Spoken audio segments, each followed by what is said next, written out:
shige shi kamar haka. Yawa za ku ga nan, za ku ga mutane nan barkatai, wannan ya sauka karfe kaza karfe kaza karfe kaza. Za ku ga message nan wani ya yi mun, ga message ɗin group nan, ga wannan ya alamun state.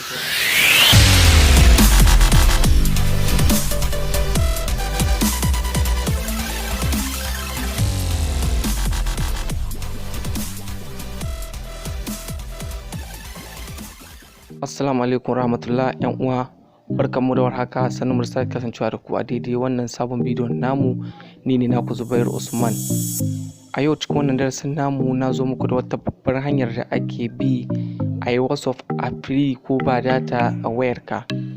Wato da wayar Android mai 4G za ka yin WhatsApp a free. Kai tsanan je nuna muku yin checking balance na data. Za ku ga ba data ko ɗaya a sim inda nake amfani da shi. Yanzu kamar da kuke gani na yi checking balance yanzu, ga sun nuno mun ba data a wayata. Yanzu zan koma yi muku checking balance again, ku ƙara gani wa idon ku ba data ko ɗaya wato a wayata. Kamar da kuke gani yanzu ba data. Yanzu zan je in nuna muku bidiyon ku gani. Yana da kyau kalli wannan bidiyon da farkonsa har ƙarshensa.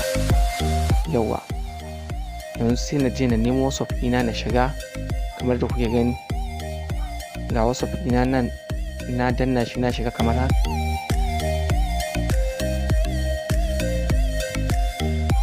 Yawa bayan ya buɗe mun kamar haka, za ku ga message ba sa shigowa, babu kowa wanda ke online. Wato saboda ba data a wayata, sai na fito na nemo setting, na shiga kai tsaye cikin setting. Yawa bayan na shigo setting, zan danna nan gurin da ka samu. Yana da kyau kafin ka shigo setting ka tabbata wayar ka 4G ce, wato 4G only, wadda za ka iya sa 4G only, ba wadda ke 4G ba amma da karfin network ya yi kasa sa dawo 3G. Idan karfin network ya kare kasa tana iya dawowa 2G ta kan bugawa gaskiya wannan wayar ba ta yi.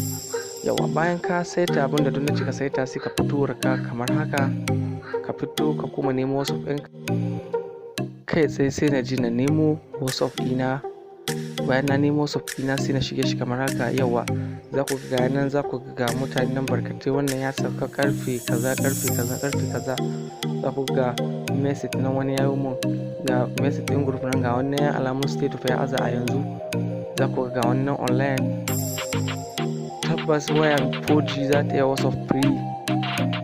Kawai yana da kyau ku danna mun like, ku danna subscribe, ku danna alamar ƙararrawa. Na gode.